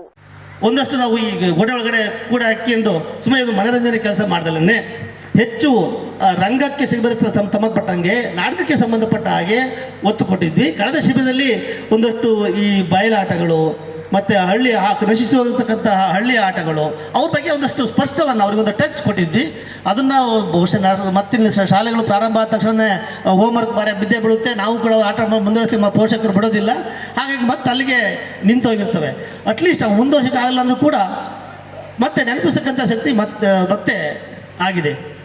ಹಾಗಾಗಿ ಈಗ ವರ್ಷ ಪೂರ್ತಿ ನಾವು ಹೋಮ್ವರ್ಕು ಮಾರ್ಕ್ಸ್ ಅಂತಕ್ಕಂಥ ಒತ್ತಡದಲ್ಲಿ ಮಕ್ಕಳಿಗೆ ಅಟ್ಲೀಸ್ಟ್ ಒಂದು ತಿಂಗಳಲ್ಲಾದರೂ ಕೂಡ ಅದರಿಂದ ಹೊರತುಪಡಿಸಿ ಪಠ್ಯೇತರ ಚಟುವಟಿಕೆಗಳಲ್ಲಿ ಸಾಹಿತ್ಯದ ಬಗ್ಗೆ ಆಸಕ್ತಿ ಮೂಡಿಸ್ತಕ್ಕಂಥದ್ದು, ಸಂಗೀತದ ಬಗ್ಗೆ ಆಸಕ್ತಿ ಮೂಡಿಸ್ತಕ್ಕಂಥದ್ದು, ನಾಟಕದ ಬಗ್ಗೆ ಆಸಕ್ತಿ ಮೂಡಿಸ್ತಕ್ಕಂಥದ್ದು ಇಂಥಕ್ಕೆ ಬಂದಂಥ ಸಂದರ್ಭದಲ್ಲಿ ಅವರಲ್ಲಿ ಪ್ರತಿಭೆ ಖಂಡಿತ ಹೊರಬರುತ್ತೆ. ಈಗ ನಾವೇ ನೋಡ್ಬೋದು, ಮಕ್ಕಳು ನೋಡಿ, ಅಯ್ಯೋ ನಮ್ಮ ಮಕ್ಕಳು ಇಷ್ಟೊಂದು ಚೆನ್ನಾಗಿ ಮಾಡ್ತಾರೆ, ನಮ್ಮ ಮಕ್ಕಳಲ್ಲಿ ಇಷ್ಟೊಂದು ಪ್ರತಿಭೆ ಇತ್ತು ಅಂದ್ರೆ ನಮಗೆ ಆಶ್ಚರ್ಯ ಆಗುತ್ತೆ. ನಿಜಕ್ಕೂ ಪ್ರತಿಭೆ ಇರುತ್ತೆ, ಆದರೆ ಅವಕಾಶವನ್ನು. ಈ ಸಂದರ್ಭದಲ್ಲಿ ಕನ್ನಡ ಮತ್ತು ಸಂಸ್ಕೃತಿ ಇಲಾಖೆ ಅಧಿಕಾರಿಗಳಾದ ನರಸಿಂಹಯ್ಯ, ಜನಪದ ಕಲಾವಿದ ಕಟ್ಟೆಬೆಳಗುಲಿ ಕುಮಾರ್, ಶಿಬಿರದ ಸಂಯೋಜಕಿ ಪೂಜಾ ರಘುನಂದನ್, ಪ್ರದೀಪ್, ಶಿಬಿರದಲ್ಲಿ ಶಿಕ್ಷಕರಾಗಿ ಕಾರ್ಯನಿರ್ವಹಿಸಿದ ನೀನಾಸಂ ಸಂತೋಷ್, ಶ್ರುತಿ, ಹರ್ಷ, ಎಸ್ತರ್ ಉಪಸ್ಥಿತರಿದ್ದರು. ಬೇಲೂರು ಶ್ರೀ ಆದಿಶಕ್ತಿ ಶ್ರೀ ಅಂತರಘಟ್ಟಮ್ಮ ದೇವಿಯವರ ಕೆಂಡೋತ್ಸವ ವಿಜೃಂಭಣೆಯಿಂದ ಜರುಗಿತು. ವಿಶ್ವವಿಖ್ಯಾತ ಬೇಲೂರು ಪಟ್ಟಣಕ್ಕೆ ಹೊಂದಿಕೊಂಡಂತೆ ಇರುವ ಶ್ರೀ ಅಂತರಘಟ್ಟಮ್ಮ ದೇವಿ, ದುರ್ಗಮ್ಮ ದೇವಿ, ಮಿಡಿಚಲಮ್ಮ ದೇವಿ ದೇವತೆಗಳು ಅಕ್ಕ ತಂಗಿಯರು ಎಂದು ಪೂರ್ವಿಕರ ಇತಿಹಾಸ ಹೇಳುತ್ತದೆ. ಈ 3 ದೇವತೆಗಳು ಬೇಲೂರು ಪಟ್ಟಣ ಸೇರಿದಂತೆ ಸುತ್ತಮುತ್ತ ಗ್ರಾಮಗಳ ದೇವತೆಗಳಾಗಿ ಸಹಸ್ರಾರು ಭಕ್ತಾದಿಗಳನ್ನ ಹೊಂದಿದ್ದು, ಇವರ ಜಾತ್ರಾ ಮಹೋತ್ಸವಗಳು ಬೇಲೂರಿನ ಶ್ರೀ ಚನ್ನಕೇಶವ ಸ್ವಾಮಿಯವರ ರಥೋತ್ಸವ ಮುಗಿದ ನಂತರ 1 ವಾರದಲ್ಲಿ ನಡೆಯುತ್ತದೆ. ಮೊದಲು ಯಗಚಿ ನಾಳೆ ಬಳಿ ಇರುವ ಶ್ರೀ ಅಂತರಘಟ್ಟಮ್ಮ ದೇವಿಯ ಕೆಂಡೋತ್ಸವಕ್ಕೆ ಸಕಲ ಸಿದ್ಧತೆಗೊಂಡು ಇಂದು ಬೆಳಗ್ಗೆಯಿಂದಲೇ ಯಗಚಿ ನದಿಯಲ್ಲಿ ಗಂಗಾ ಪೂಜೆ ಮಾಡುವ ಮೂಲಕ ವಿವಿಧ ಪೂಜಾ ಕೈಂಕರ್ಯಗಳನ್ನು ನೆರವೇರಿಸಿ ವಾದ್ಯಗಳ ಮೂಲಕ ದೇವಸ್ಥಾನದ ಬಳಿ ಕರೆತಂದು ಕೆಂಡವನ್ನ ತುಳಿಯುವ ಮೂಲಕ ಶ್ರೀ ಅಂತರಘಟ್ಟಮ್ಮ ದೇವಿಯ ಕೆಂಡೋತ್ಸವವು ವಿಜೃಂಭಣೆಯಿಂದ ಜರುಗಿತು. ತಾಯಿ ಶಕ್ತಿ ದೇವತೆ ಅಂತರ್ಘಟ್ಟನವರ ಜಾತ್ರಾ ಕೆಂಡ ಆಗಿರ್ತಕ್ಕಂಥ ಕೆಂಡೋತ್ಸವ ನಾಳೆ ಸಿಡಿ ಇರ್ತಕ್ಕಂಥದ್ದು. ಸಾವಿರಾರು ಜನ ಭಕ್ತರು ಈ ಒಂದು ಕಾರ್ಯಕ್ರಮದಲ್ಲಿ ಭಾಗವಹಿಸ್ತಾರೆ. ತಾಯಿಯ ಆಶೀರ್ವಾದ ಸದಾ ಬೇಲೂರಿನ ಜನತೆಯ ಮೇಲೆ ವಿಶೇಷವಾಗಿ ಸಕಾಲಕ್ಕೆ ಮಳೆ ಬೆಳೆ ಬರ್ತಕ್ಕಂಥದ್ದನ್ನು ತಾಯಿ ಆಶೀರ್ವದಿಸಲಿ ಅಂತಕ್ಕಂಥದ್ದನ್ನು ಹೇಳ್ತಾ, ಭಕ್ತರಿಗೆ ಅನುಕೂಲ ಆಗೋ ರೀತಿಯಲ್ಲಿ ಏನು ರಸ್ತೆಗಳದು ಜಂಗಲ್ಲು ಮತ್ತು ಗುಂಡಿಗಳೆಲ್ಲ ಬಿದ್ದಿತ್ತು ಮತ್ತು ಊಟ ಉಪಚಾರಕ್ಕೆ ಸಹಾಯ ಆಗೋ ರೀತಿಯಲ್ಲಿ ಮತ್ತು ರಾಯಪುರದಲ್ಲಿ ಏನು ಮೂಲ ಇದಿದೆ ಅಲ್ಲೂ ಸಹ ಎಲ್ಲ ಕ್ಲೀನ್ ಮಾಡಿಸಿ ವಿಶೇಷವಾಗಿ ಈ ಸಲ ಯಾರಿಗೂ ಅಡೆತಡೆ ಆಗದಂಗೆ ಎಲ್ಲ ರೀತಿಯನ್ನು ಸೌಲಭ್ಯವನ್ನು ಒದಗಿಸಿದ್ದೀವಿ. ಹಾಗಾಗಿ ಗ್ರಾಮದ ಎಲ್ಲರೂ ಸಹ ಅದಕ್ಕೆ ಸಹಕರಿಸಿದ್ದಾರೆ. ತಾಯಿ ಅಂತರ್ಘಟ್ಟನವರ ಆಶೀರ್ವಾದ ಸದಾ ಎಲ್ಲರ ಮೇಲೆ ಇರಲಿ. ಇವತ್ತು ಏನು ನಮಗೆ ಬರಗಾಲದಲ್ಲಿ ತತ್ತರಿಸ್ತಾ ಇದ್ದೀವಿ, ಆ ಮಳೆ ಬೆಳೆ. ಬೇಲೂರಿನ ಚನ್ನಕೇಶವ ಸ್ವಾಮಿಯ ಜಾತ್ರಾ ಮಹೋತ್ಸವ ಕಳೆದ ನಂತರ ನಮ್ಮ ಊರಿನ ನಾಡ ದೇವತೆಯಾದ ಅಂತರಘಟ್ಟಮ್ಮನವರ ಜಾತ್ರಾ ಮಹೋತ್ಸವವನ್ನು ಭಾಳ ವಿಜೃಂಭಣೆಯಿಂದ ನಡೆಸ್ಕೊಳ್ತೀವಿ. ನಮ್ಮ ರಾಯಪುರ ಗ್ರಾಮಸ್ಥರು ಹಾಗೂ ಬೇಲೂರಿನ ಜನತೆ ಇದಕ್ಕೆ ಭಾಳ ನಂಬಿ ಒಂದು ಹರಕೆಯನ್ನು ತೀರಿಸ್ತಾರೆ. ಹಾಗಾಗಿ ಪ್ರತಿ ವರ್ಷವೂ ಇವತ್ತಿನ ದಿನ ಕೆಂಡ ಆದಮೇಲೆ ಮಾರನೇ ದಿನ ಸಿಡಿ ಇರುತ್ತದೆ. ಹಾಗಾಗಿ ನಮ್ಮ ಬೇಲೂರಿನ ಜನತೆ ಮಾತ್ರ ಅಲ್ಲ, ಈ ದೇವರಿಗೆ ಎಲ್ಲ ಜಿಲ್ಲೆಗಳಿಂದಲೂ ಕರ್ನಾಟಕದಾದ್ಯಂತ ಭಕ್ತಾದಿಗಳಿದ್ದಾರೆ. ಕಾರ್ಯಕ್ರಮದಲ್ಲಿ ಶಾಸಕ ಎಚ್.ಕೆ. ಸುರೇಶ್, ಉದ್ಯಮಿ ಸಂತೋಷ್ ಸೇರಿದಂತೆ ಸುತ್ತಮುತ್ತಲ ಗ್ರಾಮಸ್ಥರು ಹಾಜರಿದ್ದರು. ಬೇಲೂರು ತಾಲೂಕಿನ ಅರೇಹಳ್ಳಿ ಪೊಲೀಸ್ ಠಾಣೆಯಲ್ಲಿ ಸಹಾಯಕ ಸಬ್ ಇನ್ಸ್ಪೆಕ್ಟರ್ ಆಗಿ ಸೇವೆ ಸಲ್ಲಿಸಿದ ಶಿವರಾಮ್ ಕೆ ರವರಿಗೆ ಅರೇಹಳ್ಳಿ ಪೊಲೀಸ್ ಠಾಣೆ ಸಿಬ್ಬಂದಿಗಳಿಂದ ಬೀಳ್ಕೊಡುಗೆ ಸಮಾರಂಭವನ್ನು ಹಮ್ಮಿಕೊಳ್ಳಲಾಗಿತ್ತು. ಶಿವರಾಮ್ ಕೆ ಬೇಲೂರು ತಾಲೂಕಿನ ಪ್ರಸಾದಿಹಳ್ಳಿ ಗ್ರಾಮದಲ್ಲಿ ಜನಿಸಿದವರಾಗಿದ್ದು 1993ರಲ್ಲಿ ಪೊಲೀಸ್ ಪೇದೆ ಹುದ್ದೆಗೆ ಸೇರ್ಪಡೆಗೊಂಡು ದಕ್ಷತೆ ಮತ್ತು ಪ್ರಾಮಾಣಿಕವಾಗಿ ಕರ್ತವ್ಯ ನಿಭಾಯಿಸುವ ಮೂಲಕ ತಮ್ಮ ಸೇವಾ ಅವಧಿಯಲ್ಲಿ ಉತ್ತಮ ಹೆಸರು ಗಳಿಸಿದ್ದು, ಹಂತ ಹಂತವಾಗಿ ಇಲಾಖೆಯಲ್ಲಿ ಸೇವಾ ಬಡ್ತಿ ಪಡೆದು ಇತ್ತೀಚೆಗೆ ಸಹಾಯಕ ಸಬ್ ಇನ್ಸ್ಪೆಕ್ಟರ್ ಆಗಿ ಸೇವೆ ಸಲ್ಲಿಸುತ್ತಿದ್ದರು. ಇವರು ತಾಲೂಕಿನ ಹಳೆಬೀಡು ಸೇರಿದಂತೆ ಇತರೆ ಪೊಲೀಸ್ ಠಾಣೆಯಲ್ಲಿ ಸುಮಾರು 31 ವರ್ಷಗಳ ಕಾಲ ಉತ್ತಮ ಸೇವೆ ಸಲ್ಲಿಸಿ ಇಂದು ನಿವೃತ್ತಿಯನ್ನ ಪಡೆದಿದ್ದು, ಈ ಹಿನ್ನೆಲೆ ಅರೇಹಳ್ಳಿ ಪೊಲೀಸ್ ಠಾಣೆಯ ಸಿಬ್ಬಂದಿಗಳು ಅಭಿನಂದಿಸಿ ಬೀಳ್ಕೊಡುಗೆ ನೀಡಿದರು. ಜೆಡಿಎಸ್ ಮತ್ತು ಬಿಜೆಪಿ ಮೈತ್ರಿ ಅಭ್ಯರ್ಥಿ ಎಚ್.ಡಿ. ಕುಮಾರಸ್ವಾಮಿ ಅವರ ಆಡಳಿತಾವಧಿಯ ಜನಪರ ಕಾಳಜಿಗೆ ಅವರ ಅಭೂತಪೂರ್ವ ಗೆಲುವಿನ ಮುನ್ಸೂಚನೆಯಾಗಿ ಜಿಲ್ಲೆಯಲ್ಲಿ ಎದ್ದು ಕಾಣುತ್ತಿದೆ ಎಂದು ಶಾಸಕ ಎಚ್.ಡಿ. ಮಂಜು ವಿಶ್ವಾಸ ವ್ಯಕ್ತಪಡಿಸಿದರು. ಕೇರ್ಪೇಟೆ ಪಟ್ಟಣದಲ್ಲಿರುವ ತಮ್ಮ ನಿವಾಸದಲ್ಲಿ ಸುದ್ದಿಗಾರರೊಂದಿಗೆ ಮಾತನಾಡಿದ ಅವರು, ನಮ್ಮ ಅಭ್ಯರ್ಥಿ ಕುಮಾರಣ್ಣ ಅವರ ಮುಖ್ಯಮಂತ್ರಿ ಅವಧಿಯಲ್ಲಿ ರೈತರ ಸರಣಿ ಆತ್ಮಹತ್ಯೆಯನ್ನು ತಡೆಯಬೇಕೆಂದು, ರೈತರ ಸಾಲ ಮನ್ನಾ ಸೇರಿದಂತೆ ರಾಜ್ಯದ ಸಾಕಷ್ಟು ರೈತರು ಮತ್ತು ಬಡ ಕುಟುಂಬಗಳ ಕಲ್ಯಾಣಕ್ಕೆ ಶ್ರಮಿಸಿರುವ ಅಪರೂಪದ ರಾಜಕಾರಣಿ. ಅವರ ಅಭಿವೃದ್ಧಿಯ ಕಾರ್ಯಚಿಂತನೆಯೇ ಅವರ ಗೆಲುವಿಗೆ ಪ್ರಮುಖ ಕಾರಣವಾಗಿದ್ದು, ಪಕ್ಷಾತೀತ ಅಭಿಮಾನಿಗಳ ಮತ್ತು ಜೆಡಿಎಸ್ ಹಾಗೂ ಬಿಜೆಪಿ ಕಾರ್ಯಕರ್ತರ ಪರಿಶ್ರಮದಿಂದ ಕನಿಷ್ಠ 2 ರಿಂದ 3 ಲಕ್ಷದ ಅಧಿಕ ಮತಗಳ ಅಂತರದಿಂದ ಗೆಲುವು ಸಾಧಿಸುವ ವಿಶ್ವಾಸವಿದೆ ಎಂದರು. ಸಂಬಂಧಿತ ನಾಯಕರಂತ ಕುಮಾರಣ್ಣವರು ಎನ್ಡಿಎ ಮಿತ್ರಕೂಟದ ಅಭ್ಯರ್ಥಿಯಾಗಿ ಮಂಡ್ಯ ಲೋಕಸಭಾ ಕ್ಷೇತ್ರದಲ್ಲಿ ಸ್ಪರ್ಧಿಸಿದರು.